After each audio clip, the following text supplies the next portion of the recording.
Zétéo, c'est chaque semaine un témoignage ou un enseignement, celui d'un témoin, d'un laïc ou d'un religieux, d'une personne qui s'est engagée avec passion à suivre le Christ, une personne qui apporte un message, qui répond à ceux qui traversent les épreuves, ceux qui souffrent, ceux qui doutent de Dieu ou du vide, ceux qui cherchent la vérité, la sagesse et l'amour, dans les religions et les sagesses. Bref, c'est chacun d'entre nous, chrétien ou athée, ou d'une autre religion, qui ignorons si souvent que l'amour absolu et divin existe, qu'il est très proche, qu'il est incarné en la personne du Christ, celui qui est à la fois Dieu et homme, celui qui est au cœur de notre cœur, qui nous connaît mieux que nous-mêmes et qui nous attend tout le temps.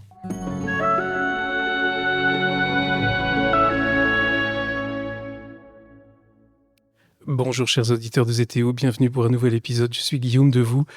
Je retrouve 2 ans après le même homme dans le même lieu, l'abbaye de Saint-Jacques au bord de la mer, au cœur de la plus belle baie de Bretagne et de France, incontestablement la baie de Saint-Malo. Vous êtes d'accord avec moi? Ah ben absolument. Voilà. Laurent Jouvet, bien sûr, je ne vous ai pas salué, mais je vous salue. Bonjour Laurent Jouvet. Bonjour. Merci d'avoir accepté mon invitation. Il y a 2 ans, nous avions parlé de Maître Eckhart dans cette même pièce pour un épisode qui continue d'être aujourd'hui très écouté. Aujourd'hui, nous allons parler de mystique à nouveau. On va parler de Thérèse d'Avila, de son Château de l'âme. Mais ce que j'aimerais en quelques mots pour les auditeurs, c'est peut-être de rappeler qui est Maître Eckhart et peut-être de faire un tout petit lien, s'il y en a un, mais je pense que c'est possible, entre lui et Thérèse d'Avila, parce qu'ils sont quand même assez séparés par le temps.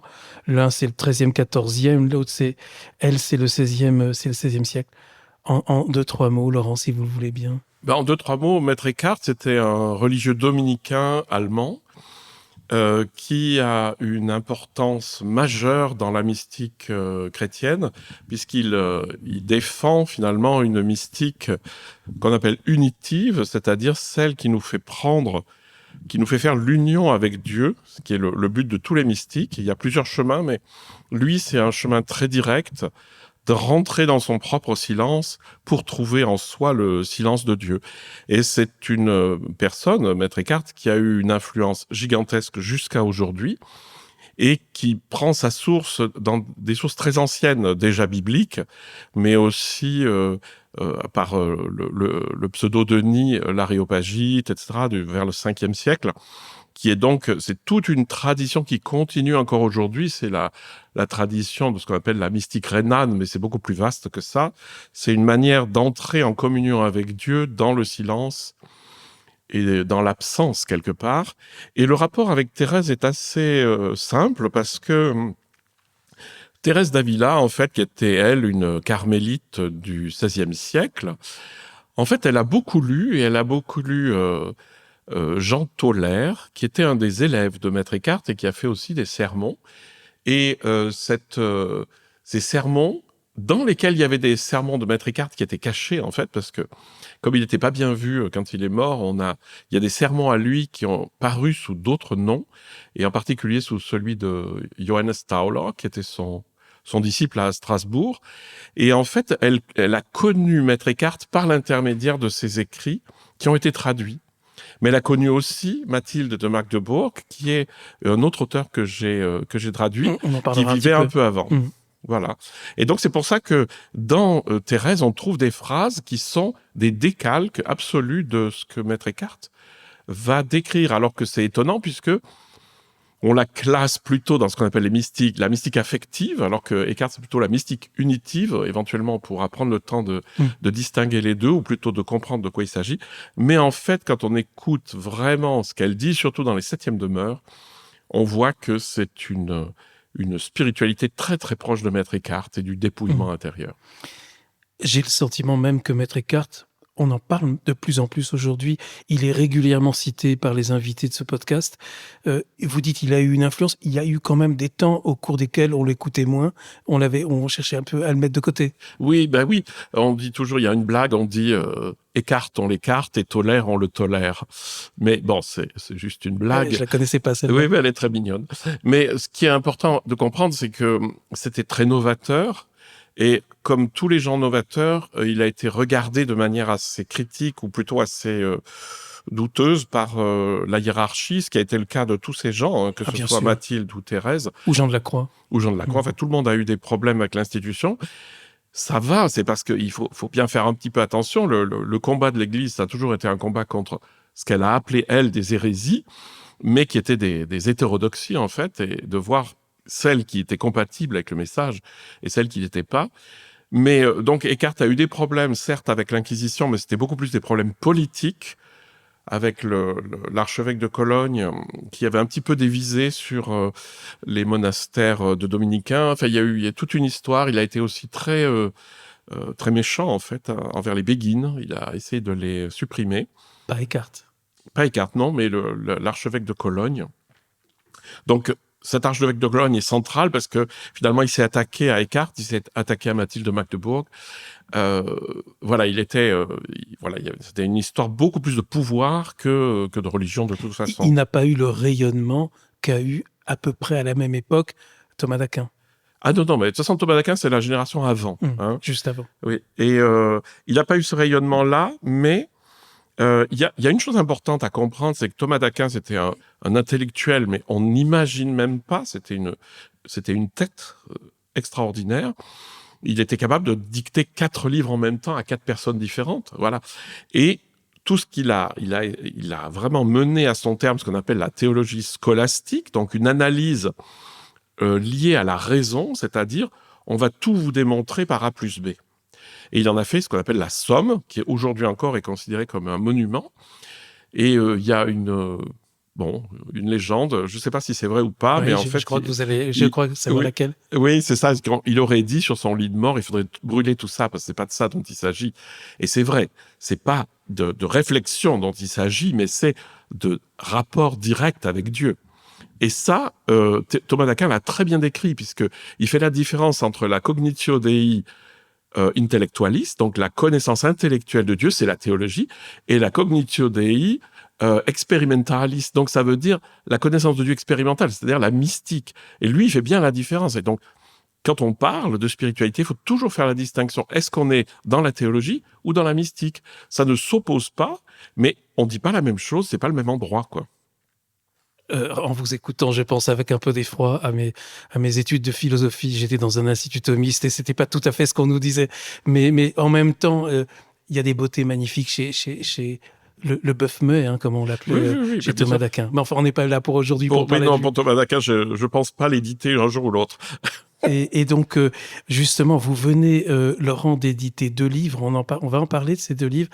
Et le principal dont nous allons parler aujourd'hui, celui dont nous allons parler principalement aujourd'hui, c'est au sujet de Thérèse d'Avila. Vous publiez l'essentiel de Thérèse d'Avila. Comme d'habitude, comme vous l'avez fait si souvent avec Maître Eckhart, ici, vous commentez, vous présentez le Château de l'âme de Thérèse d'Avila. Là, vous ne l'avez pas traduit ? Si, bien sûr. Vous l'avez traduit aussi? Oui, bien sûr. Mais le problème, c'est pas la langue. Je sais plus. Mais c'est pas, le problème, c'est pas la langue. J'ai traduit du sanskrit et tout, et j'ai pas fait d'études de sanskrit. Le problème, c'est pas du tout la langue, c'est ce que ça veut dire. Et quand on sait de quoi ça parle, c'est-à-dire quand on fait l'expérience soi-même de ces réalités-là, on le voit. Et surtout, on voit comment on peut le dire aujourd'hui à des gens ici. Parce qu'il y a des formulations qui sont pas compréhensibles si on les traduit directement. Le problème du traducteur, c'est que soit il peut traduire les mots et être au plus près du texte, comme on dit, en croyant qu'en étant au plus près du texte, on va rendre l'auteur plus proche de nous, ou au plus près du sens. Et mon travail, c'est exactement au plus près du sens. Moi, ce qui m'intéresse, c'est pas faire un travail de linguiste ou d'être à 2 doigts de la traduction à préciser, parce que chez Eckhart, c'est pas possible. On traduit ça mot à mot, ça devient un charabia immonde. Et pareil pour Thérèse, elle le dit elle-même. Tout est en bazar dans ma tête. Oui, parce qu'elle écrit, elle était un peu à la fin de sa vie. Elle était à la fin de sa vie. Elle est très malade. Elle a toujours été très malade, la pauvre. Et ça a une influence importante sur ses écrits. Parce que elle va nous dire simplement, j'ai toujours été malade, tous les jours de ma vie, j'ai eu mal à la tête.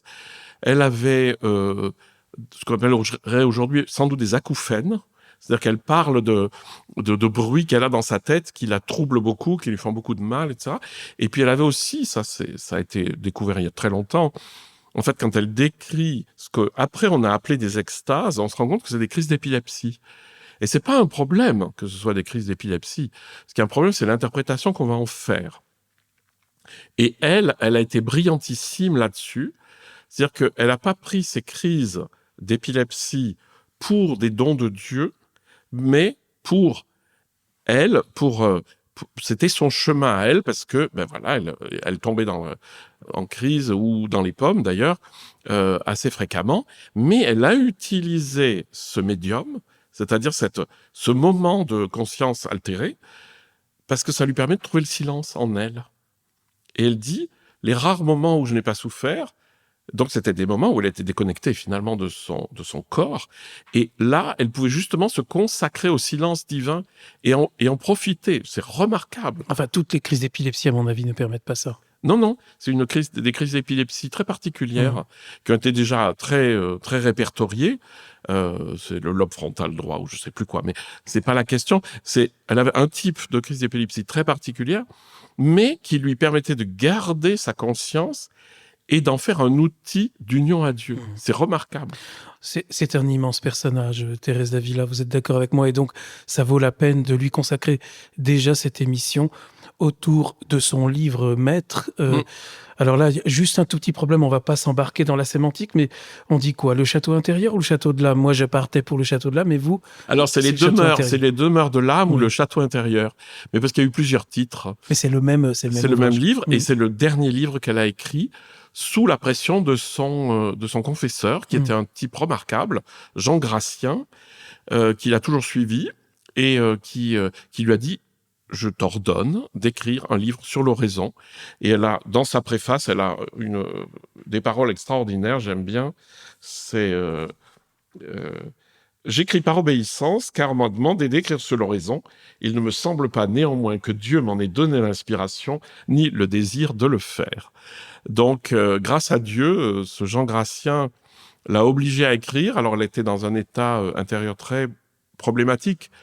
Elle était dans un état intérieur et un état extérieur très problématique parce qu'elle avait tous ces problèmes de santé qui s'étaient accumulés. Et puis, elle avait des soucis.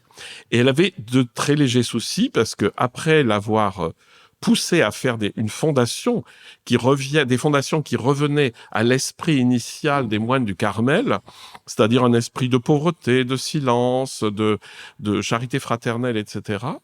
Elle a fondé 17 monastères, 2 monastères d'hommes, etc. Eh bien, l'ordre s'est replié et n'a pas regardé sa réforme d'un bon œil et lui a finalement l'a assigné à résidence dans son monastère. Ça, c'était un des problèmes. Deuxième problème, c'était l'Inquisition. On était en plein dans la contre-réforme. L'Inquisition avait des pouvoirs bien au-delà de ce qu'on lui avait donné. C'est-à-dire que tout ce qui bougeait était susceptible d'être brûlé. On était dans la Reconquista. Juste au cœur des guerres de religion. Elle a écrit le château intérieur ou le château de l'âme en 1577, la Saint-Barthélemy, c'est 5 ans avant. Mais bien sûr, oui. Et donc, la grande peur de l'intelligentsia de cette époque-là, c'était finalement que le luthéranisme, le protestantisme prenne. Et donc, il y a eu c'était le Concile de Trente, qui a essayé de revisser tout pour arrêter cette hémorragie de personnes qui quittaient l'institution. Juste une précision, parce que certains pensent, moi ça m'est arrivé de le penser il y a longtemps, qu'elle a fondé le Carmel. C'est pas du tout le cas. Le Carmel existait. Elle l'a réformé. Elle l'a réformé, mais elle l'a peut-être trop réformé justement, parce qu'elle c'est un petit peu son problème. Alors, c'est pas son problème. Le truc, c'est donc on est parti de la pratique des moines. Il y a des moines des ermites qui se sont rassemblés autour du mont Carmel vers le VIe siècle. Et puis finalement, ils ont fait une règle de vie commune. Mais vous imaginez que si vous êtes ermite au bord du mont Carmel, il n'y a pas de problème de trop d'abondance ni de ceci ou de cela. C'est la pauvreté la plus grande, le silence, etc. Donc la règle a été écrite. Et puis vers 1400, il y a un pape qui l'a mitigé, c'est les mitigations. Ça a été un grand classique dans les ordres religieux, c'est la mitigation, c'est-à-dire on va pas être aussi dur, on va y aller doucement avec les ascèses, on va y aller doucement avec se lever la nuit pour chanter, etc. Ça, c'est un phénomène courant. On a eu la même chose avec les bénédictins et Saint Bernard, qui a essayé de revenir dans la règle originelle. Et Thérèse, mais pas qu'elle, hein, il y en a d'autres, qui ont dit, ça va, moi j'en ai assez de ces immenses monastères où il y a énormément de sœurs qui finalement mènent une vie tout à fait confortable, qui avaient la plupart du temps de l'argent, qui recevaient chez elles. Bon. Et elle dit non, on est là pour chercher l'union à Dieu, on va dire. Et donc elle a cette idée de revenir à des communautés plus petites, plus austère, mais pas dans le sens on va se faire du mal pour gagner notre paradis, c'est pas du tout l'idée, mais revenir à l'origine. C'est ce qui s'est passé tout le temps dans l'Église. Je crois qu'elle aurait pu mener au Carmel, au début, une vie de mondaine, recevoir, flirter. Mais c'est ce qu'elle a fait. Et c'est ce qu'elle a fait d'ailleurs. Oui. C'est ce qu'elle a fait. On le lui reprochera un petit peu après, mais elle en a pris tellement. Elle le faisait toute. À cette époque. Mais oui, mais elle peut-être plus que les autres parce qu'elle était ardente et en tout ce qu'elle faisait. Oui, mais elle faisait tout à fond, évidemment. Mais on a des exemples extraordinaires dans l'histoire où les monastères, c'était des lieux où on recevait, où il y avait des salons, des machins. Il faut regarder, même Brou, si on regarde Brou, par exemple, l'abbaye de Brou, l'abbaye royale, il y a des vrais appartements pour des comtesses, des machins, des trucs. Ici, l'abbaye de Saint-Jacques est pas mal aussi, d'ailleurs. C'est pas mal, oui. L'emplacement est merveilleux. L'emplacement est très beau. Toujours très bien choisi. Mais ce qui est intéressant, c'est cette structure qui reprenait les codes, finalement, de la bonne société de l'époque. Et donc, tout ça, ça se recevait. Mais Thérèse, comme dans l'Église, comme dans tous les ordres monastiques, à force de vivre, finalement, comme dans le monde, elle dit, mais c'est pas pour ça qu'on est là. Et donc, sa réforme, c'est revenir à des communautés plus petites, revenir à une austérité, donc pas de viande, des choses comme ça, revenir au silence, parce que c'était pas du tout le cas dans les monastères, et revenir finalement à la recherche de l'union à Dieu et le soutien fraternel. Et c'est ce qu'elle a fait, mais elle n'a pas été la seule. Et donc, elle a fait tous ces monastères, elle les a fondés, et elle avait des gens, et justement, elle prenait tout le monde, c'est-à-dire que ce soit des nobles ou pas des nobles, tout le monde vivait pareil, ce qui n'était pas le cas dans les autres monastères. Donc, elle écrit ce livre, et vous le dites, elle va un peu s'auto-censurer pour que ça passe. Voilà, alors ça, il y a vraiment, pour moi, ça a été important, c'est qu'elle savait très bien qu'elle était sur la liste d'attente du bûcher. Ça... Sans compter, en plus, ça on l'a pas dit, mais c'est que on la soupçonnait d'avoir des origines juives, ce qui n'arrangeait rien. Ah, mais on la soupçonnait pas. Elle avait des origines juives. Son père était juif. Et en 1482, sauf erreur, il y a l'édit de l'Alhambra qui ordonne aux juifs soit de s'en aller, soit de se convertir. Et les juifs convertis, on ne croira jamais qu'ils se sont convertis. Parce que, et bien évidemment, ils ont été convertis de force, hein. Et donc, on va toujours les soupçonner de judaïser, c'est-à-dire de faire les cérémonies juives en cachette. Ça a été le cas de son père. Et donc, son père a été accusé, sans doute à tort, de continuer à judaïser. Et donc, elle était déjà... elle avait une sorte de tâche primordiale, c'est qu'elle venait de ce milieu-là, donc elle était forcément douteuse. Et le deuxième truc, c'est que ce qu'elle disait, le rapport direct à Dieu, au fond du cœur, ça ne peut pas plaire à l'Inquisition. Et donc, elle était persécutée par son ordre et par l'Inquisition. L'Inquisition a saisi tous ses livres et toutes les copies de livres qu'elle avait. Et donc, pour elle, c'était une catastrophe. Et donc, elle a écrit ce livre et il a fallu qu'elle fasse très attention. Et elle fait un peu comme ce que Maître Eckhart a dû faire, des protestations d'orthodoxie, c'est-à-dire, si on trouve à redire dans ce que j'ai dit, je me rétracte volontiers. Et surtout, ce qui est important et ce qui n'a pas été tellement observé, c'est qu'il y a ce qu'on appelle des passages correctifs. C'est-à-dire qu'elle dit quelque chose de très vrai sur la vie spirituelle qu'elle expérimente et qu'elle a vu expérimenter chez ses sœurs. Et derrière, elle redonne la version, on va dire, plus orthodoxe, plus classique. En disant aussi, de toute façon, je ne suis qu'une faible femme. Ah bah oui, alors ça, les passages où elle dit « Mais nous, les pauvres femmes, nous sommes... » Alors ça, il faut comprendre que c'est de l'humour, hein. Et qu'en fait, elle est juste en train de dire « Oui, mais nous, on est des pauvres créatures misérables. » Mais vous voyez qu'à l'intérieur, elle est en train de sourire, quoi. C'est-à-dire, elle était très consciente de sa supériorité. Oui, moi qui n'ai pas de lettres, moi qui n'ai pas étudié, mais elle en sait bien plus que les autres. Cette supériorité avant Laurent d'entrer dans le château, ce qu'on va faire un petit peu là, si vous voulez bien, à ce moment-là, elle est quand même, c'est non seulement une fondatrice, une femme d'action, une entrepreneuse incroyable, qui dit aussi, on trouve Dieu aussi dans la cuisine, dans les marmites. Dans les marmites. Elle a toutes les dimensions, Thérèse, c'est pour ça qu'on l'aime beaucoup. C'est une grande mystique, elle a une vie mystique, elle a des visions, elle a des extases, elle développe une spiritualité, c'est une femme de l'oraison, elle a déjà développé tout ça. Ah oui. Et elle l'a fait pratiquer. Ce qu'il faut comprendre, et ça c'est très essentiel, c'est qu'on a voulu enfermer cette pauvre femme dans son rôle de mystique, en considérant que les mystiques, ils avaient des extases, ils avaient des visions, et ceci et cela. Certes, elle a eu tout ça, et elle en parle dans les premières demeures. Ça s'est rangé en 7 demeures. Et il faut vraiment lire la 7e demeure avant, parce que dans la 7e demeure, elle dit, lorsqu'on est uni à Dieu et qu'on trouve au fond de soi la pure présence divine, je ne sais pas pourquoi, mais il n'y a plus d'extase, il n'y a plus de rapt de l'esprit, il n'y a plus d'envol de l'esprit, il n'y a plus de vision et il n'y a plus de paroles qu'on entend. Donc en fait, elle décrit tout ce par quoi elle est passée, et les sœurs de l'époque et la vision mystique de l'époque, des espèces de trucs un peu spectaculaires, pour dire mais c'est pas du tout ça. Et ça, je crois que c'est ce que j'essaye de faire avec elle, c'est de la faire sentir, de faire sentir. Vous faites très bien parce que vous mettez...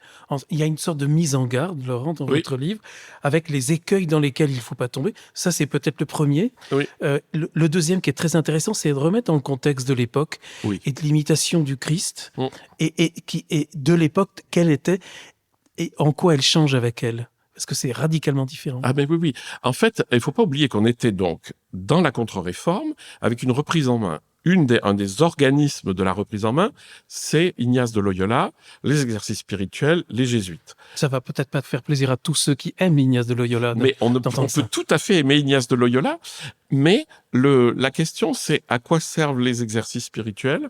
Et les exercices spirituels sont une manière de formater l'esprit dans un but qui est c'est dans la bulle de fondation quand même, de ramener les pécheurs et les luthériens. Donc, c'est un programme, en fait. Mais ce qui est intéressant, c'est que Thérèse... Alors, donc, il y a une pratique dans les exercices spirituels qu'on appelle les méditations sur la vie du Christ, qu'elle décrit très bien. C'est-à-dire, on se représente une scène de la vie du Christ, on se met dans tous les personnages, on essaye de ressentir les émotions de chacun de ces personnages, de Jésus qui se penche vers la pécheresse, de la pécheresse qui pleure ses péchés, etc., donc, une grande visualisation, une représentation de la scène pour pouvoir vivre l'émotionnel qui va avec. Alors, elle ne lutte pas directement contre ça parce que c'était ce qu'il fallait faire à l'époque. Mais il y a un moment où elle montre que l'oraison pure, c'est-à-dire celle qui rentre en contact avec Dieu, se fait au-delà des images et des émotions. Parce que c'est normal, c'est pas le même étage. L'émotionnel, c'est un étage assez superficiel de la psyché, alors que là, il y a plus d'émotion dans l'union à Dieu, puisqu'on est uni à Dieu, ça n'a plus aucun sens. Et elle compare vraiment ces deux manières. Elle dit, je ne sais pas pourquoi, mais les gens qui touchent ce silence intérieur habité par Dieu ont de la difficulté à ressortir pour se forcer à faire des méditations. Mais elle est très intelligente parce qu'elle dit, néanmoins, les méditations sur la vie du Christ nous sont utiles pour elle dit, comme souffler sur des braises, pour réanimer l'amour que nous portons à Dieu. Ça, c'est intéressant. Ces méditations, donc, qui sont, à cette époque-là, qui sont vraiment directement inspirées par l'imitation de Jésus-Christ, qui est ce livre si important, qui a influencé des siècles de spiritualité. Mais ce sont des méditations sur la vie du Christ qui sont plus axées sur ses souffrances, sur la flagellation, sur la contrition, alors que elle, Thérèse, elle développe quelque chose de complètement nouveau. Elle dit, méditer sur le Christ, c'est dans votre livre, Laurent, c'est vous qui l'écrivez. En fait, c'est surtout pour éveiller l'amour et orienter vers Dieu, canaliser vers Dieu. Tout à fait. Et ça, c'est révolutionnaire. Oui, alors c'est révolutionnaire, oui et non, parce que c'est ce que racontent tous les mystiques, tous les gens qui font l'expérience de la présence divine en eux. Les vrais mystiques sont souvent révolutionnaires. Complètement. Je pense, Jean de la Croix, par exemple. Complètement. Ça, tout à fait. Et ça, il faut voir, elle revient juste aux fondamentaux. C'est-à-dire qu'elle est prise dans un contexte très religieux. C'est une reprise en main de toute la chrétienté qui est encore catholique. Et d'ailleurs, c'est de là que va sortir tout ce foisonnement d'art qu'il y a eu dans l'Église pour bien montrer la supériorité de l'Église. En fait, tout ça, ça va ensemble. Et elle va nous remettre sur l'essentiel qui est d'être dans la présence à Dieu intérieure, de laquelle va jaillir l'amour. Et elle dit très clairement, si tu as une petite extase, mais que ta sœur a besoin d'avoir de la soupe, eh ben tu vas sortir de ta petite extase et tu vas aller lui donner de la soupe. C'est-à-dire toutes ces manifestations un peu extraordinaires qu'on considérait comme des actions de Dieu dans l'âme, elle dit, ça tu peux laisser parce que c'est l'amour en acte et l'amour vécu qui est la présence de Dieu et pas ces choses-là. Tant qu'il y a des choses extraordinaires qui vont et qui viennent, c'est pas Dieu. Une vision n'est pas Dieu, une extase n'est pas Dieu, c'est pas l'union à Dieu. Ce sont des manifestations. Les manifestations ne sont pas l'union à Dieu. L'union à Dieu, c'est une présence continue dans l'âme qui se manifeste dans la vie de tous les jours. Encore un écueil, les autres, il y en a, et les auditeurs les découvriront dans ce livre qui est passionnant, c'est qu'à l'époque, il y a la question de la grâce qu'on mérite. Et elle Oui. dit, mais c'est pas du tout heureux. On la oui, mérite pas du tout. Mais il fallait la mériter. Oui. Et oui, on a tous été un peu élevés comme ça aussi. Oui, bien sûr, oui. Enfin, moi, j'étais élevé dans un milieu très différent, donc j'ai pas été biberonné à ça, mais c'est toute la théologie de la grâce et des œuvres, et qui est justement le point d'achoppement avec Luther, où Luther dit, c'est la foi qui compte, c'est-à-dire la foi, faut bien se mettre dans la tête, la foi, c'est pas croire à ce qu'il y a dans le credo, la foi, c'est toucher Dieu du doigt, c'est-à-dire faire l'expérience de Dieu. La foi, c'est une confiance en Dieu, c'est s'abandonner dans les bras de Dieu. Et donc, Luther lutte contre une vision qui serait comptable de Dieu.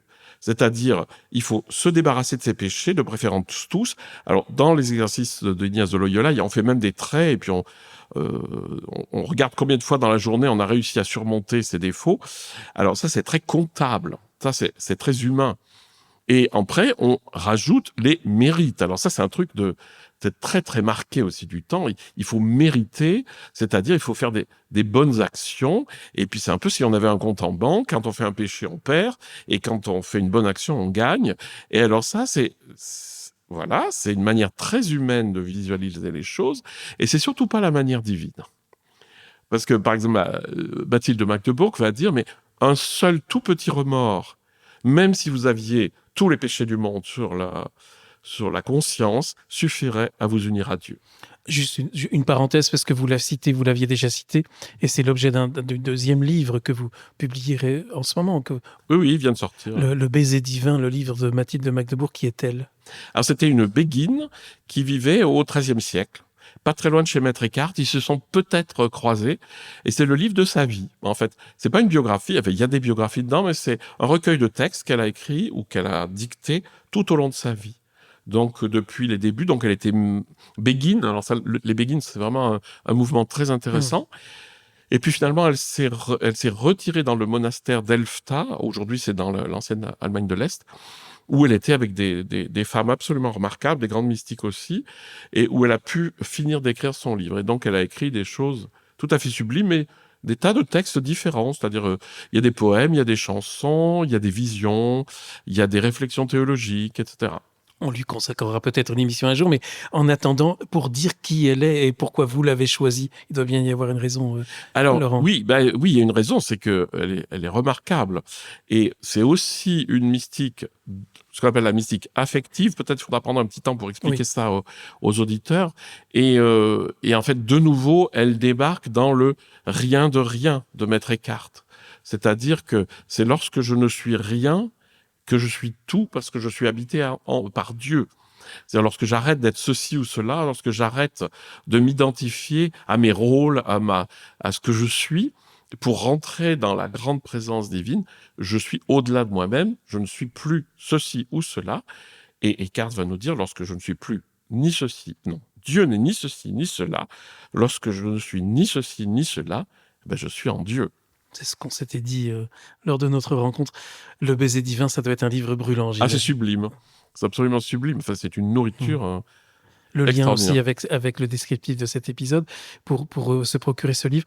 Bah, vous en avez parlé 2 fois. On va revenir au château, Oui. mais juste avant, alors justement cette distinction entre la mystique unitive et la mystique affective. Affective. Alors, en fait, c'est très simple, c'est que l'union à Dieu, elle se fait, c'est-à-dire, elle est pas, c'est comme Eckhart dit très très bien, c'est pas comme 2 morceaux de bois qu'on colle ensemble, c'est l'un devient l'autre. C'est-à-dire, il dit, par exemple, il va utiliser des images assez classiques, hein, de la goutte d'eau dans un tonneau de vin. Hein. L'âme individuelle, finalement, se noie en Dieu et devient Dieu. Et la caractéristique divine, ça se voit partout. Il y a 2 aspects. Il y a un aspect de conscience, c'est-à-dire un aspect d'ouverture, d'accueil absolu, parce que Dieu est pur accueil, et pur amour. C'est-à-dire que, comme dit saint Augustin, ce que j'ai connu, c'est-à-dire ce que j'ai accueilli dans mon espace conscient, si on dit ça aujourd'hui comme ça, eh bien je peux l'aimer. Et donc c'est cet amour, c'est quoi ? L'amour, c'est pas l'amour comptable comme on a l'habitude, je te donne un peu, mais c'est pour que tu me donnes en retour. C'est l'amour inconditionnel, c'est-à-dire c'est l'amour qui jaillit du fond, qui veut le bien. Vouloir le bien sans aucun espoir de quoi que ce soit.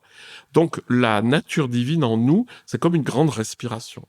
Dans l'inspiration, j'accueille, et dans l'expiration, je donne. Et ben c'est ça, la nature divine en nous se manifeste sous je veux pas dire double aspect, parce qu'on aurait l'impression qu'il y a 2 choses, mais c'est une conscience aimante, ou c'est un amour conscient, la capacité d'accueillir avec bienveillance et d'aimer en retour. Chez les mystiques, les 2 chemins sont tout à fait complémentaires, mais soit on passe plus par un, soit on passe plus par l'autre. Oui, parce que j'arrive pas encore à voir bien la différence entre les 2. Ben, une chose est je prends un exemple mais vraiment banal, mais vous voyez, je sais pas, un petit bébé. Donc, on l'accueille en soi, et la réaction, ça va être un mouvement de bienveillance vers lui. Avec un enfant, c'est plus facile qu'avec quelqu'un qu'on n'aime pas. Mais c'est juste il faut bien comprendre que c'est la même chose. La nature divine en nous se manifeste sous la forme d'une connaissance consciente qui aime. Et ça, c'est saint Augustin, de nouveau, qui va dire lorsque je connais, c'est Dieu qui connaît en moi. Lorsque je suis conscient, c'est Dieu qui est conscient en moi. Et lorsque j'aime, c'est Dieu qui aime en moi. Eh bien, les mystiques, la mystique plutôt unitive, qu'on appelle aussi la mystique de la connaissance en Inde, par exemple, c'est de tomber d'abord dans l'unité divine, comme Eckhart. Maître Eckhart, c'est dans le temple vide de mon âme, mon fond est le fond de Dieu. De reconnaître que en moi, lorsque j'arrête les pensées, les représentations, j'expérimente le fond de mon âme, qui n'est pas mon âme, mais qui descend jusqu'au fond sans fond de Dieu, en moi. Et de cette union à Dieu, dans le silence, qui n'a aucune forme et aucune image, jaillit une bienveillance, un amour qui veut le bien. Donc ça, c'est la mystique unitive. On fait l'unité avec Dieu et l'amour en jaillit. Dans la mystique affective, c'est pas tout à fait pareil. On commence par avoir une relation duelle avec Dieu, c'est-à-dire la mystique, dans l'oraison, elle se représente Dieu, elle lui parle, elle l'écoute. On développe une relation amoureuse, et puis cette relation amoureuse finit par déboucher sur l'union. Donc en fait, dans la mystique affective, on commence par l'amour pour aller vers la conscience, et dans l'autre, on part de la conscience pour aller vers l'amour. Mais c'est le même chemin. Par contre, c'est pas le même chemin, c'est 2 chemins différents pour aller au même endroit. Ce qui est important à comprendre, c'est que, et Mathilde l'explique très très bien, c'est que dans le chemin affectif, et Thérèse aussi, il y a les hauts et les bas émotionnels qui vont avec la relation amoureuse. C'est-à-dire que l'âme expérimente des joies, des espèces d'exaltation amoureuse avec Dieu, et puis après, un sentiment d'abandon. Ça, c'est très aussi Jean de la Croix, la nuit obscure, etc. Et ça fait un peu le yo-yo émotionnel pendant quelques temps. Et là où Mathilde est géniale, parce qu'elle le formule, elle dit, oui, mais à un moment donné, pendant 8 ans, j'ai plongé dans la désolation. On appelle ça les consolations et les désolations. J'ai plongé... Les nuits de l'âme. Les nuits de l'âme, voilà. Et elle dit, et là, Et là, elle comprend que c'est dans la divine absence que se trouve la vraie présence. Pourquoi ? Parce que un moment d'exaltation ou de dépression n'est pas la présence divine en moi, c'est ma réaction émotionnelle à cette présence divine. Et en fait, que la présence divine, elle est constante et elle est là. Et c'est ça, chez les mystiques affectifs, à un moment donné, il va falloir qu'ils lâchent. Et ça se voit très bien chez Thérèse, parce qu'à partir des 7e demeures, il n'y a plus les hauts et les bas. Et ça va se lisser complètement parce que je te rends grâce, divine absence, ça c'est Mathilde, je te rends grâce, divine absence, car tu me donnes une joie incommensurable. Est-ce qu'on peut dire presque, si je vous comprends bien Laurent, que la mystique unitive est un petit peu au-dessus de la mystique affective ? Alors, c'est pas que c'est au-dessus, c'est que c'est des chemins.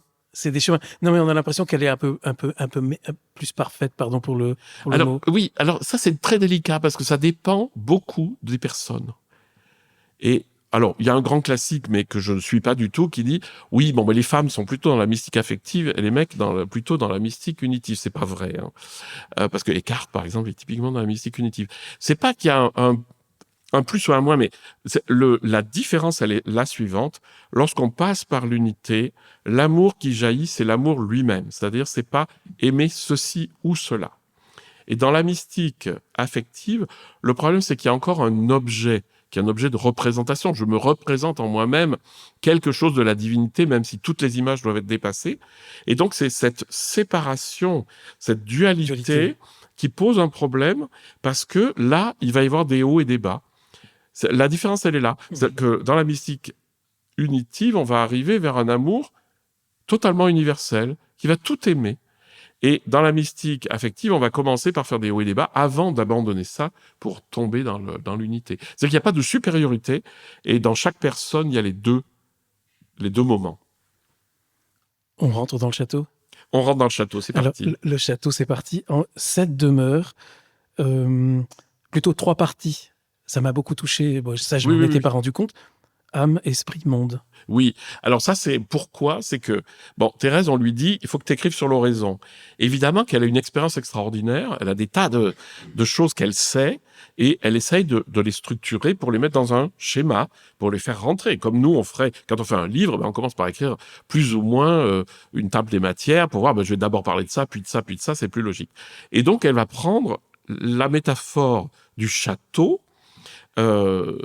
Alors, il faut se représenter pas un château genre Versailles, mais beaucoup plus ce qu'on appelle un château fort, c'est-à-dire des enceintes successives.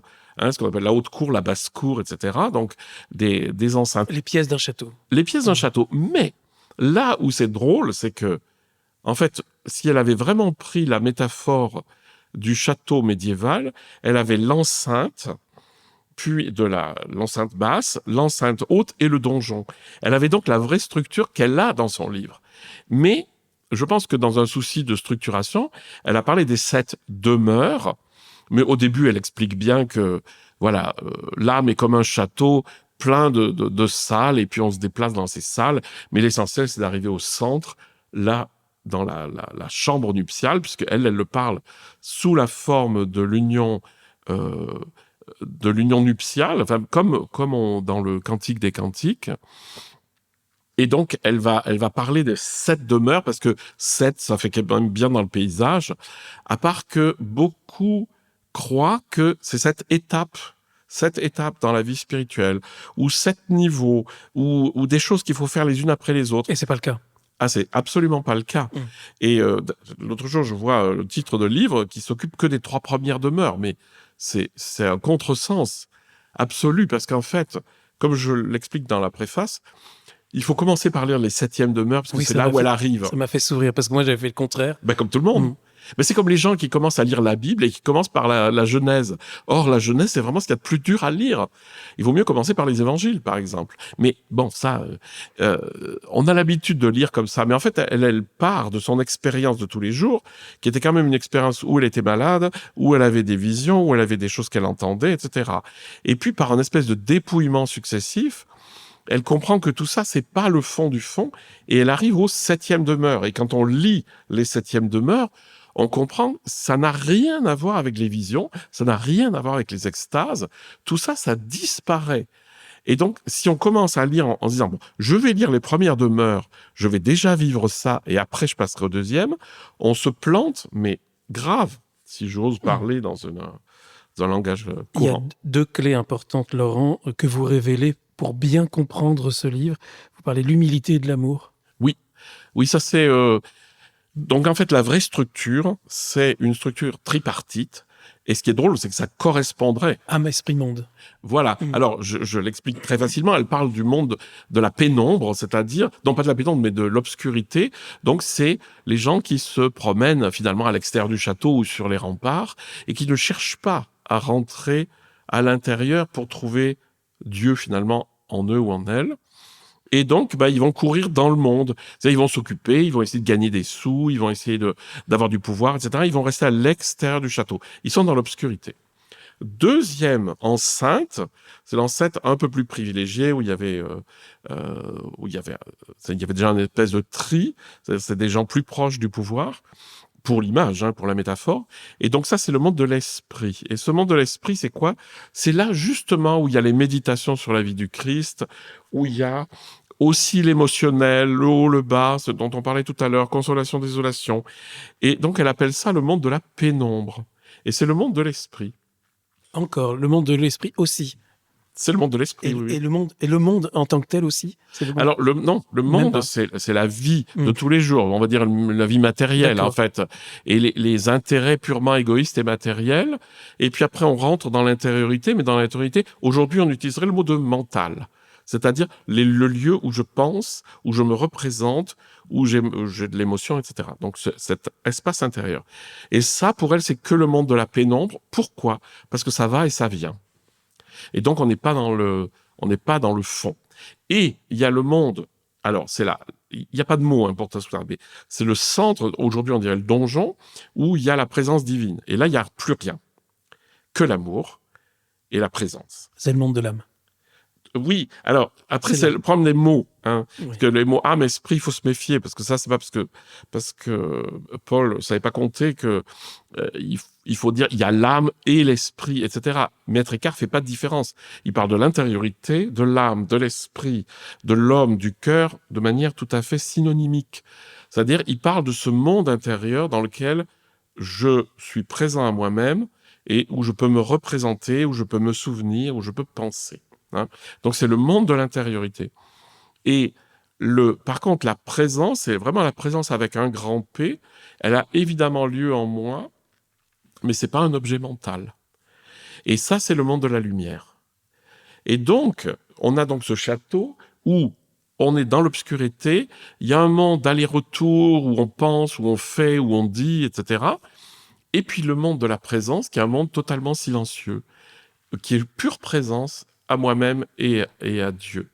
Et elle dit, pour rentrer là-dedans, il n'y a que l'humilité. Et ce qui nous fait sortir, c'est l'orgueil, évidemment.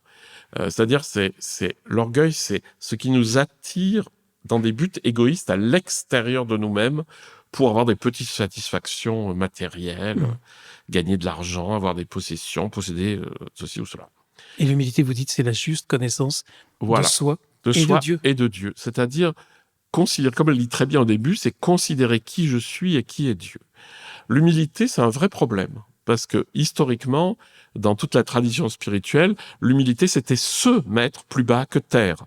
C'est-à-dire se mépriser, en fait, et puis mentir sur ce qu'on sentait en soi. Elle sait très bien qu'elle est très intelligente, qu'elle sait où est-ce qu'elle en est, et elle le dit. Enfin, je veux dire, elle sait très bien comment ça s'organise, tout ça. L'humilité, c'est la vérité. C'est-à-dire, l'humilité, c'est savoir qui je suis et savoir qui est Dieu en moi. Et une fois qu'on a compris ça, on est à notre place, c'est ni trop haut ni trop bas. L'arrogance, c'est être au-dessus, l'orgueil, c'est être au-dessus de ce qu'on est vraiment, et la fausse humilité, c'est être en dessous. Et elle parle de la vraie humilité. Ça fait rentrer vers le centre, et ça nous dirige vers l'amour. Et l'amour, la deuxième clé. Tout à fait. Mais là, l'amour, c'est pas la clé, l'amour, c'est la source. C'est-à-dire, c'est la source qui fait que tout ça, ça a du sens. Alors, la 7e demeure, c'est magnifique. Ah bah oui, c'est très simple. C'est le mariage, c'est très simple. Oui, bien sûr. Oui. Oui, en fait, elle parle Elle parle simplement de la même chose que Maître Eckhart à cet endroit-là. Et c'est ça que je trouve fondamental, parce qu'il y a là même des phrases qui sont des phrases de Maître Eckhart. Mais est-ce que certains auditeurs vont pas penser, ah oui, mais pourquoi commencer par la fin? On comprend qu'à la fin, il y a une sorte de plénitude Oui. et d'accomplissement, Oui. d'initiation réussie. Je sais pas comment le dire. Oui, tout à fait. Et là, vous commencez par la fin, en fait, Oui, non? c'est pour comprendre que... Parce que la fin est d'une simplicité telle qu'elle est accessible à tout le monde et tout de suite. Le problème, c'est En fait, elle décrit avant tous les obstacles. Et sachant que les visions, les auditions de ceci, de cela, elle va décrire qu'est-ce qui est juste, qu'est-ce qui est pas juste dans tout ce qui se passe. Parce que ça, c'était vraiment, à l'époque, le problème du discernement, c'était central, et ça se retrouve chez Ignace de Loyola, c'est discerner les esprits.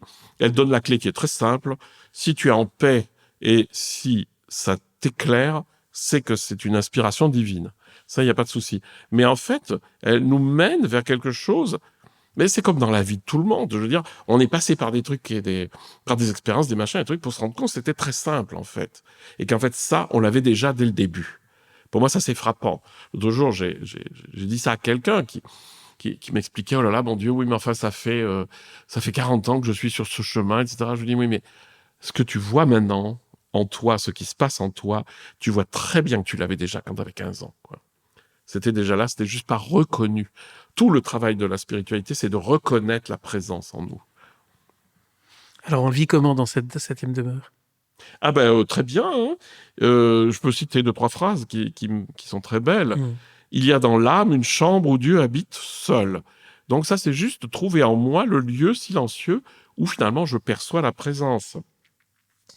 Là, Dieu ne se contente plus des ravissements où il s'unit à elle, ni de l'oraison où l'âme est appelée à entrer dans la connaissance d'elle-même, mais là, Dieu l'appelle dans la partie la plus élevée. Toutes les facultés de l'âme sont suspendues lors de l'union à Dieu. Donc elle parle de Dieu est perçu tel qu'il est. Alors elle parle de Trinité, mais c'est normal à l'époque.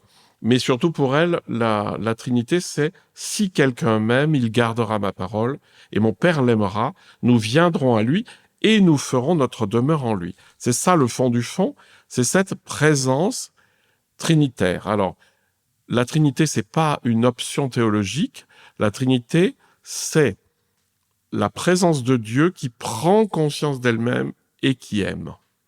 C'est-à-dire que dans la Trinité, le Père projette son image, son reflet, qui est le Fils, on appelle ça le Fils, pour qu'on comprenne que c'est un engendrement et pas une création, et il prend conscience de ça, et de ça naît l'amour qui est la relation aimante entre le Père et le Fils. Elle vit sans cesse dans cette agréable compagnie de Dieu, de la Trinité, qui fait sentir sa présence tout en vaquant à ce qu'elle doit faire. Et vous venez de dire quelque chose de très important, Laurent. Tout est important. Et c'est une des raisons pour lesquelles j'aime tant Thérèse, c'est la place du corps. Elle parle de choses agréables. On disait qu'elle est à l'époque où on s'autoflagelle, où on est dans la contrition, on n'aime pas son corps, on l'a pas aimé pendant des siècles, on l'aime d'ailleurs pas toujours encore beaucoup, mais elle, c'est pas du tout ça. Le corps a sa place dans la vie mystique. Complètement. Ça serait une erreur de croire qu'on puisse faire l'économie du corps ou qu'on puisse le mépriser. Pourquoi ? C'est pas pour rien qu'il y a une incarnation. C'est pas pour rien que Dieu s'incarne. Eckhart va dire que Dieu s'incarne dans la nature humaine. Et ça veut dire quoi ? Ça veut dire que en nous se trouve le sceau divin, c'est ce qu'on appelle la memoria dans les théories de Eckhart. La memoria, une des 3 facultés supérieures, c'est l'empreinte de Dieu, c'est le sceau de Dieu dans l'âme, c'est-à-dire la nature divine habite en moi. Mais après, à moi de la laisser s'épanouir. Je peux très bien l'enfouir. Et le corps est central. Elle le dit bien. Elle est inondée de plaisir, de douceur. Elle parle même de parfum. Oui, tout à fait. C'est l'homme tout entier qui jouit de ce plaisir et de cette douceur. Alors, je crois qu'il va falloir quand même faire un petit truc parce qu'il y a pas mal de gens qui sont très critiques vis-à-vis de Thérèse. Parce que quand on voit la Thérèse du Bernin... Ça m'a fait peur, là. Oui. Je comprends. Voilà, la Thérèse du Bernin, il y a beaucoup de gens qui pourraient dire, oui, mais enfin là, elle est juste en train de nous parler, on va dire, les choses comme elles sont, d'un orgasme. Et de fait, quand elle le décrit, elle décrit ça. C'est-à-dire le coup de l'ange et du clou, voilà. Mais elle était très elle pouvait pas savoir qu'elle avait une maladie neurologique qui lui créait des espèces de bouffées de jouissance intérieure qui n'étaient pas forcément liées à la présence divine. D'ailleurs, elle le dit très bien à la fin, qu'à la fin, c'est fini, les extases et les machins et les trucs. Par contre, c'est la tradition qui s'empare de ces phénomènes extraordinaires pour dire Dieu, du haut de son trône, lui envoie sur la tête des visions et des extases. Et ça, c'est pas l'idée de Thérèse. Parce que la statue du Bernin, c'est Thérèse qui a une extase et qui sur son visage, ce sont les traits D'une de femme en l'orgasme. train de jouir, voilà. Et c'est dommage de réduire Thérèse à ça parce que elle est à des années-lumière de ce qu'on en a fait. Mais comme beaucoup de saints d'ailleurs. Le corps et l'âme ne font qu'un. Ah ben ça c'est la base. Et elle a une attention très très très belle d'ailleurs pour ses sœurs. Elle dit on n'est pas là pour se faire du mal, quoi. Et elle dit je crains les sœurs qui veulent faire trop de macération, de pénitence, etc. Et même dans Mathilde, il y a une sœur qui, à force de pénitence, finit par mourir. Et comme Mathilde était médium, elle prend contact avec elle, et l'autre, elle lui explique qu'elle était beaucoup trop orgueilleuse. C'est-à-dire que c'est de l'orgueil qui fait que, finalement, moi, je me flagelle, alors que la vie nous donne suffisamment de difficultés pour que déjà accepter la vie telle qu'elle est, avec ses difficultés, c'est déjà une pénitence suffisante. Grâce à Thérèse, on peut atteindre un niveau de vie spirituelle où en fait l'âme ne recherche plus les plaisirs spirituels. Vous en avez parlé. Et vous dites aussi qu'elle n'a plus de sécheresse ? Ah ben oui, parce que la sécheresse, elle dit « Je ne peux m'empêcher de penser que les sœurs qui se plaignent de leur sécheresse manquent beaucoup d'humilité. » Donc la sécheresse, ben oui, la sécheresse, c'est quoi ? C'est j'ai plus ces espèces d'exaltation amoureuse, je suis dans ce qu'on appelle la désolation, et le problème, c'est que je dis « Oh là là, je suis dans les désolations, c'est désolant. » Mais ce qu'elles comprennent pas, c'est qu'en fait, elles sont attachées au plaisir que Dieu peut donner. Et donc, elle considère qu'on les lui a enlevés. Alors, la pire des analyses, c'est de dire « Ah, mais Dieu tente l'âme pour voir si elle est solide. » Ça, c'est faire offense à Dieu. C'est vraiment pas sympa pour quelque chose qui est l'amour. Non, l'amour veut qu'on l'aime, et les hauts et les bas des désolations, consolations, ça, c'est l'ego. Je veux expérimenter des trucs, et quand je les ai plus, je m'en plains. Et donc, il y a plus de sécheresse, parce que ça n'a aucun sens de se plaindre que Dieu me donne pas d'exaltation. Mais non, il est là. Je veux dire, il y a sa présence. Ça suffit, mais complètement. Et donc, de vivre avec ça. Et certains peuvent quand même encore avoir des expériences mystiques, comme elle. Ah ben complètement. Elle en aura jusqu'à la fin de sa vie. Oui, mais il faut se méfier, parce que l'expérience mystique, c'est l'expérience de la présence. Et ce qu'il faut vraiment distinguer, c'est les expériences extraordinaires, celles qui sortent de l'habituel, les visions, les pertes de connaissances, etc. Et elle dit que ça disparaît. À la fin, la vie est normale, mais habitée par l'amour. Donc, elle est dans son monastère, elle est là, elle a plus d'extase, elle a plus rien, mais l'amour jaillit d'elle pour aider ses sœurs à progresser dans l'amour aussi. Et donc, et ça je le vois, moi j'enseigne dans des carmels, chez des carmélites, il y a une qualité de relation extraordinaire. Il y a tellement d'amour et beaucoup de joie et on rit beaucoup dans les monastères. Et on n'est pas du tout, on est à des années-lumière de cette histoire de se flageller. Parce que qui c'est qui se flagelle ? Ça reste l'ego quand même. Hein. C'est moi, je suis plus fort que moi. Or, c'est l'ego qui lutte contre lui-même. Dans la vraie vie spirituelle, c'est je fais ce qui est à faire au niveau de l'amour maintenant parce que je suis habité par la présence de l'amour et je vais faire ce qu'il faut.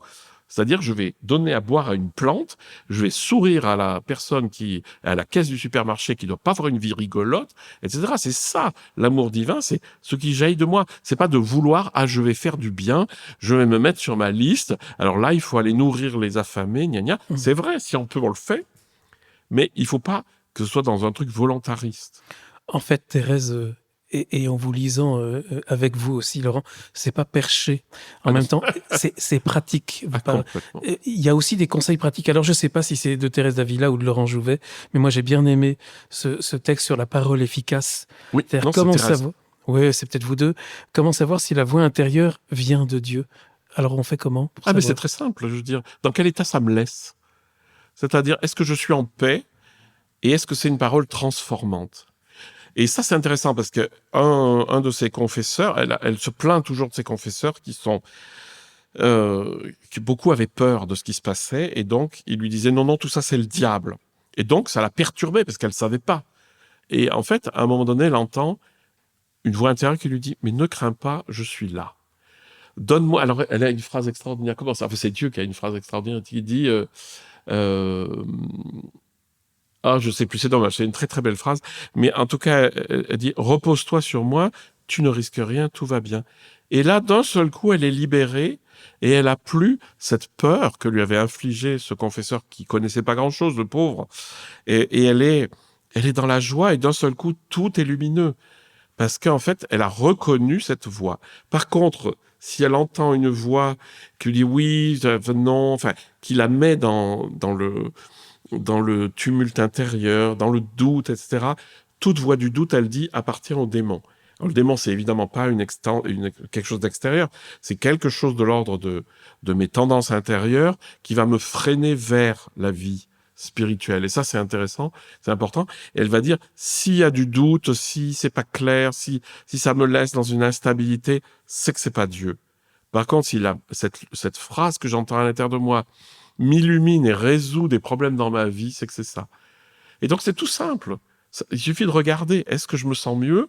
Est-ce que c'est plus ouvert? Est-ce que c'est plus lumineux? Est-ce que ça me donne des solutions? Il peut parfois y avoir des êtres un peu scrupuleux et qui ont les deux en même temps.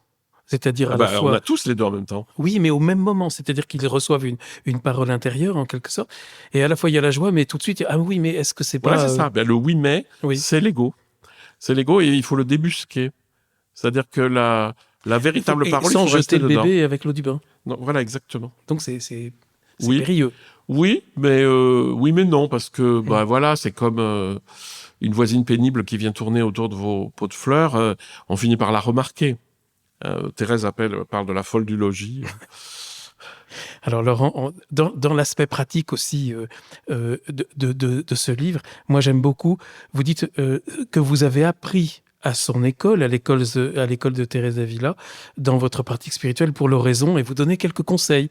Je m'assieds, j'entre au plus profond de moi. Oui, de toute façon c'est ça, la spiritualité, c'est aller chercher la source qui est en moi. Et tout ce qui m'empêche d'y entrer, c'est moi-même, c'est-à-dire c'est mes pensées, mon tumulte intérieur. Et là, c'est Maître Eckhart qui donne la clé extraordinaire.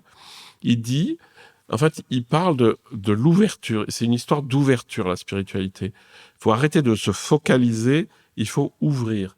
Et il dit, lorsque la conscience, c'est-à-dire le regard de l'âme, s'est répandu dans les 5 sens, c'est-à-dire dans la présence au monde, et qu'elle revient en moi, elle est unifiée.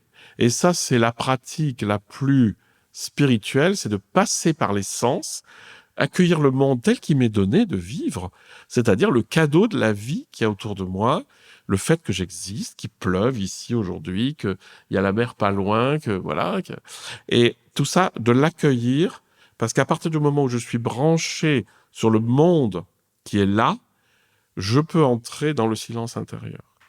Justement, vous le dites, à ce moment-là, Dieu se manifeste dans le sentiment de sa présence. Vous avez parlé de cette présence. L'âme ne voit rien, n'entend rien. Oui, ça c'est essentiel. Tant qu'on cherche quelque chose à voir ou à entendre, on est à un niveau zéro de la spiritualité, parce que Dieu est tellement présent partout, tout le temps, enfin, il habite tout, que de chercher quelque chose de particulier, c'est en faire une chose. C'est en faire un objet séparé de moi, une entité séparée de moi. Or, Dieu est en moi, Dieu est dans toutes les personnes qu'il y a autour de moi et dans tous les objets qu'il y a autour de moi. Dieu est la création, tout ce qui est Dieu, quelque part. Et le grand truc, c'est de descendre au fond de soi et de ne pas chercher d'images, d'émotions, de paroles, etc. Tout ça, ça jaillit au besoin le jour où on en a besoin. Alors vous le dites, l'oraison, ça n'est pas beaucoup penser, c'est beaucoup aimer. Alors je me pose la question, qu'est-ce qu'on fait quand, et vous la posez aussi, qu'est-ce qu'on fait quand on a 1000 pensées Alors ça, pendant la ça, méditation? c'est le vrai problème.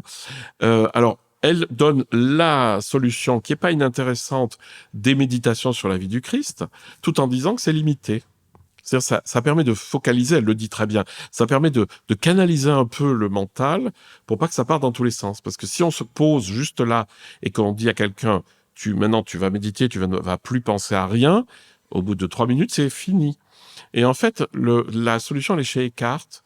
Elle dit, c'est se répandre dans les sens, c'est-à-dire accueillir le monde tel qu'il est. Et cette ouverture, elle provoque l'extinction des pensées. Et c'est là où vous parlez de dilatation, Oui. de cœur égal, de paix, Oui. de joie intérieure, de lumière, et même d'élan aimant. Ah ben oui, l'élan C'est vrai, aimant, ça. oui, tout à fait. C'est l'amour se manifeste en nous sous l'aspect de cette espèce de vouloir le bien. Dans le bouddhisme tibétain, il y a une très belle formule, elle dit « Lorsqu'on est témoin de la misère du monde, on ne peut que souhaiter le bonheur de tous les êtres. » Et bien là, on est pile en train de parler de Jean XIV, etc. Enfin, on est voilà, quand on a pris conscience, on ne peut qu'aimer, c'est-à-dire vouloir le bien. Laurent, je vous écoute en souriant. Je regarde, ça fait 1 heure qu'on parle de mystique, enfin que j'essaye de faire un épisode sur la mystique et grâce à vous, c'est beaucoup plus facile. Donc j'ai beaucoup de joie, mais en même temps, je suis toujours un peu heureux et douteux. Je me dis, est-ce qu'on est vraiment suffisamment rentré dans le château pendant cette heure? Qu'est-ce qu'on peut dire encore aux auditeurs qui vont rentrer à leur tour dans ce château, ceux qui ne l'ont pas fait? De commencer par les 7e demeures. C'est-à-dire de rentrer simplement dans la très douce présence à moi-même, c'est-à-dire juste d'accueillir ce que je suis tel que je suis sans me vouloir autre, et de descendre dans ce silence qui va se faire naturellement, et là de laisser finalement l'amour jaillir. Et elle a une très belle image, c'est l'image du bassin avec laquelle on peut laisser finalement nos auditeurs, c'est que elle compare la vie spirituelle à un bassin, donc à l'époque c'était des bassins de pierre, dont la source serait dessous, c'est-à-dire la source jaillit du bassin. Et elle dit, je ne sais pas comment ça se fait, mais j'ai l'impression que plus le bassin se remplit, et plus les bords du bassin s'élargissent, et que cette eau, alors évidemment cette eau c'est l'eau divine, c'est l'eau de l'amour, etc., se répand en une rivière. Et donc, c'est juste de penser que je suis le bassin de pierre et que si je laisse cet amour et cette conscience émerger en moi, ça va repousser les bords de mon intériorité et ça va permettre à cet amour de se répandre dans le monde. Ah, j'aime bien cette idée de la rivière qui se répand dans la mer. On y est là. Hein. Ah, on est juste Il y a la côté, rivière de l'Arguenon qui se répand dans l'océan, dans la Manche. Merci infiniment, et merci beaucoup. Laurent Jouvet. Donc, les descriptifs pour pouvoir lire ces livres passionnants, L'essentiel de Thérèse d'Avila et Le baiser divin, les liens sont avec le descriptif de cet épisode. Avant de se quitter, tiens, oui, je ne voudrais pas l'oublier, ça m'a ému. Vous rendez un hommage très inattendu à cette femme que je lisais quand j'étais gamin. Je lisais ses BD, mais je savais pas du tout qu'elle avait consacré un album à Thérèse d'Avila, Claire Bretécher. Claire Bretécher. Et moi, cette femme a compris Elle Thérèse était incroyable. d'Avila. Hein. Et alors, il y a un côté humoristique, certes, mais elle a compris, parce que j'en connais, moi, des Thérèse d'Avila, je connais des femmes, des moniales qui ont cette puissance de l'expérience et qui savent mener leur novice, etc., comme elle. Et là où ça m'a frappé, c'est que Claire Bretécher m'a permis de rentrer dans son livre qui s'appelle « La vie passionnée de Thérèse d'Avila », qui est à mourir de rire d'abord, mais c'est surtout, elle a compris cette femme puissante et les pieds sur terre. Alors, comme vous venez de parler de femmes puissantes, Laurent, pour finir, vous avez cette phrase, comme on est au bord de la mer, je résiste pas au plaisir de la lire. Vous parlez de Thérèse et de vouloir mettre, comme sans doute Mathilde aussi, Mathilde de Magdebourg, mettre en avant ces femmes puissantes qui dirigent les âmes contre vents et marées afin de rendre l'union à Dieu accessible. C'est ça, en fait. Exactement. Voilà. Ben, Laurent, merci beaucoup. Merci. La prochaine fois, peut-être on parlera de Mathilde, à moins que vous ayez d'autres travaux en cours. Ah bah oui, là je suis en train de m'occuper des sermons de Jean Tolaire, donc un des successeurs de Maître Eckhart. Maître Eckhart, et je m'attelle aussi à la lecture spirituelle de l'évangile de Marc, c'est-à-dire dans la lignée de la Lectio Divina. Quel est le sens spirituel, c'est-à-dire dans le paysage de l'âme, le texte biblique va résonner en moi. Qu'est-ce que ça va me dire sur moi, sur la présence divine en moi, etc. Donc c'est l'évangile de Marc, mais lu d'une manière spirituelle. Tiens, mais juste une question en toute fin alors. Et les apocryphes, vous vous pencherez sur les apocryphes? Ah ben bien sûr, il y en a qui sont très beaux. Il faut juste avoir, avec les apocryphes, il faut juste avoir conscience qu'ils sont plus tardifs. Et que donc déjà la théologie a évolué, que les communautés ont évolué. Mais c'est toujours pareil, tous les textes anciens ont jamais été écrits pour être lus au premier degré. Ça, c'est récent. Cette manière de voir, c'est les Lumières qui nous ont apporté ça. Et de se dire que tous ces textes sont faits pour entrer en résonance sympathique avec mon âme et avec ma relation au divin. Et vous prenez, je sais pas, l'évangile de Thomas, qui est très proche de Jean, en fait, puis il y a des phrases qui vous scotchent. Mais ils sont beaucoup plus tardifs? Alors oui, il peut y avoir quand même plusieurs centaines d'années. Ah oui, d'accord, je savais pas. Les évangiles de l'enfance, c'est quand même très tardif. Mais vous n'en contestez pas, vous, la véracité, la valeur?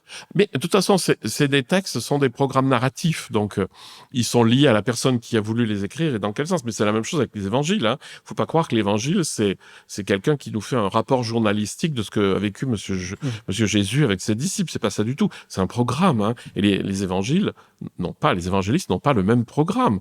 Et il faut bien comprendre que c'est une mise en forme pour nous inviter à faire un chemin, pour nous inviter à progresser. Il faut surtout pas voir ça comme un récit, comme un documentaire. C'est pas du tout de ça dont il s'agit. Il s'agit de la progression intérieure vers la lumière. Mais vous ne mettez pas sur le même plan les évangiles canoniques et les évangiles apocryphes? Mais ça, la question, c'est une question... les 4 évangiles. Hein. Oui, les 4, oui, j'ai bien compris.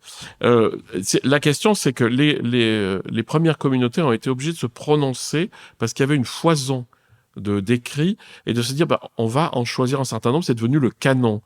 Mais le canon... les 4. Enfin, le canon, c'est toute la Bible. Hein. En fait, il est très complexe, hein. C'est-à-dire qu'il y a eu des moments où on a enlevé des livres, on les a rajoutés, etc. La question n'est pas une question... ça, c'est plutôt dogmatique. Et c'est pas tellement le sujet. Le sujet, c'est de voir qu'est-ce qu'il y a d'authentique dans ces textes. Et il y a des choses, c'est vraiment... C'est pas authentique au niveau spirituel.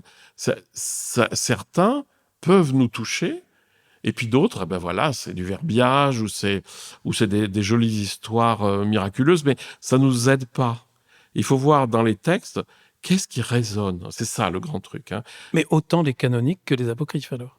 Oui. Alors on a quand même de la chance parce que quand même les canoniques, ils sont vraiment, ils ont été choisis parce qu'ils portaient l'essentiel du message. C'est évident. Hein. Mais je mettrai pas sur le même plan. C'est pas sur le même plan. Le grand truc, c'est qu'est-ce que ça me dit. Après, c'est une histoire de qu'est-ce qu'on dit en tant qu'Église, qu'est-ce qu'on dit sur quels sont les livres qu'on estime être inspirés. Mais il faudrait pas dire il y a que les évangiles qui sont inspirés et les 4, et puis les autres sont pas inspirés. Ça, c'est pas vrai. Des écrits inspirés, il y en a toujours. Mais le truc, c'est... au moins avec ça, on a une bonne base. Mais encore faut-il bien les comprendre. Bon, c'était pas le but de l'émission, mais c'était une parenthèse très intéressante. On a parlé des apocryphes déjà sur CTO, notamment avec Jean-Yves Leloup. Merci encore Laurent Jouvet. Là, vous êtes pour donner une retraite, donc je vais vous libérer. Il y a vos retraitants peut-être qui vous attendent. Merci infiniment. À bientôt, Laurent, pour un prochain épisode. Merci. À bientôt, chers auditeurs, pour un prochain épisode.